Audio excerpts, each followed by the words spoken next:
Halo guys, welcome to Delvia's channel. Apa kabar nih kalian? Semoga tetap dalam keadaan baik ya. Nah, sekarang aku mau bahas apa sih cryptocurrency itu. Keep going on watching. Yuk, hayu!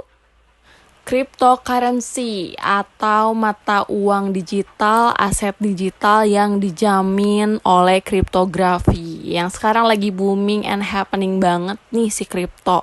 Nah, si kripto ini tuh dijamin sama kriptografi yang mungkin nanti sedikit kemungkinan untuk dipalsukan.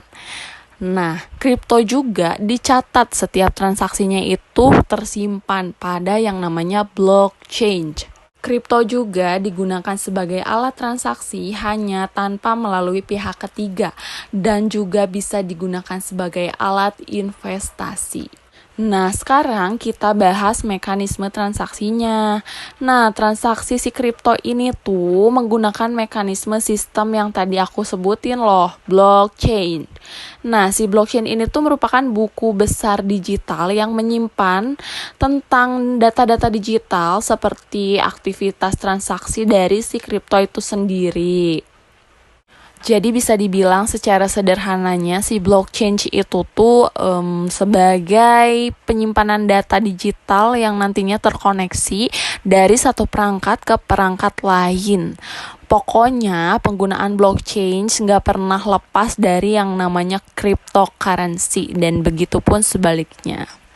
Cara kerja blockchain dengan ilustrasi ya.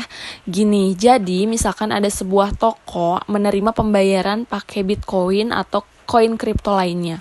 Nah, nanti pelanggan yang pengen beli atau bayar pakai Bitcoin atau kripto, nanti tinggal dikasihin aja alamat wallet sama pemilik toko dan si pembeli juga memasukkan alamat walletnya si penjual, diisi sesuai dengan jumlah transaksi.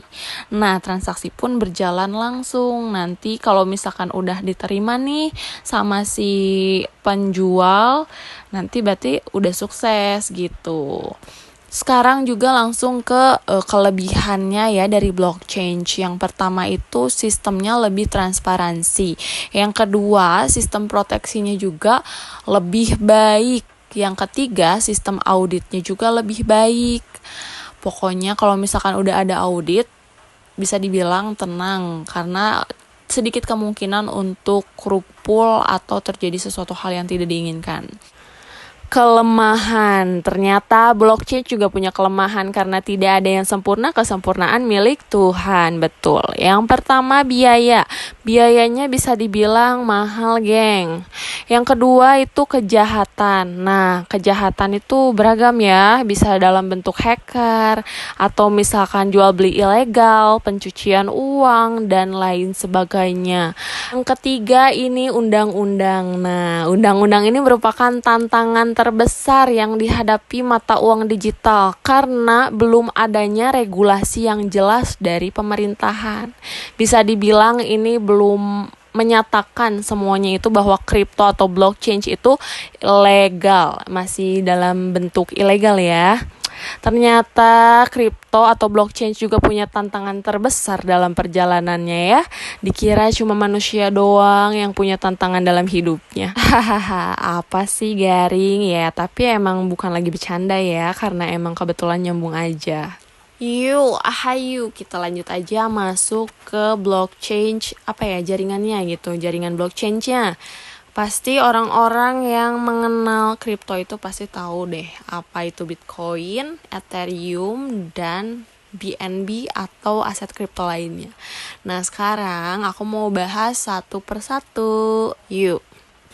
Yang pertama, Bitcoin. Bitcoin ini merupakan sebuah uang elektronik yang dibuat pada tahun 2009 oleh Satoshi Nakamoto, yang dimana Bitcoin ini merupakan jaringan peer-to-peer ke jurnal transaksi, juga menggunakan kriptografi. Dulu itu harga Bitcoin kurang dari 0,01 dan sekarang membuat kami mencengangkan dengan harga yang kurang lebih ada di $60.000.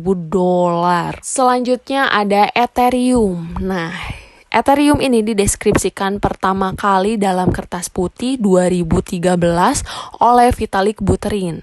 Beliau merupakan programmer yang sekaligus sebagai pendiri majalah Bitcoin. Tujuannya itu adalah untuk membangun aplikasi yang terdesentralisasi, sama halnya dengan Bitcoin ya. Dan harga ETH sekarang ini juga sudah mencapai 4.500-an dolar. Last but not least ada BNB atau Binance. Nah, lahirnya itu si BNB ini tuh tahun 2017. Dia tuh merupakan salah satu cryptocurrency exchange terbesar di dunia yang mengeluarkan token untuk melakukan pertukaran di platformnya.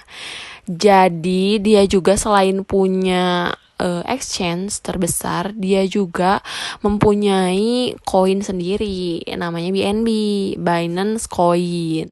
Nah, sekarang aku pengen ngasih informasi kepada para pemula yang akan investasi di kripto. Nah, ini nih bagus banget aplikasi Wikibit. Jadi di sini kalian bisa mencari berbagai macam informasi mengenai blockchain, mengenai koin kripto, token dan lain sebagainya. Kita juga bisa lihat regulasi global dari berbagai negara. Nih, di sini jadi kita bisa lihat mana saja negara yang melegalkan, yang mengilegalkan, atau bahkan yang masih tanda tanya, yang belum melegalkan, belum juga mengilegalkan. Selain itu juga kita bisa lihat ranking dari si exchange-nya. Banyak banget kan tuh. Dari token juga kita bisa lihat mana aja nih yang lagi populer, yang lagi bagus rankingnya. Di sini bisa dilihat ya. Pokoknya kalau misalkan mau masuk ke dunia kripto itu pokoknya jangan FOMO. FOMO tuh apa sih? FOMO tuh fear of missing out. Jadi jangan namanya cemas, takut, atau mungkin yang lebih fatal ngikutin orang lain ya, atau terpengaruh gitu. Jangan sampai kayak gitu. Amat sangat diharapkan untuk research terlebih dahulu di saat kita mau beli koin atau token. Bahkan kita mau masuk suatu exchange pun kita harus benar-benar cari tahu dulu apa nih gitu kan, kekurangan, kelebihannya gitu kan. Kalau misalkan mau beli koin kita harus tahu ini nilai fundamentalnya untuk apa gitu. Kita lihat research juga, analisis pergerakan harganya gitu. Oke guys, sekian pembahasan kali ini. Semoga bermanfaat dan tetap do your own research karena yang mengatur keuangan adalah diri kita sendiri. Bye-bye.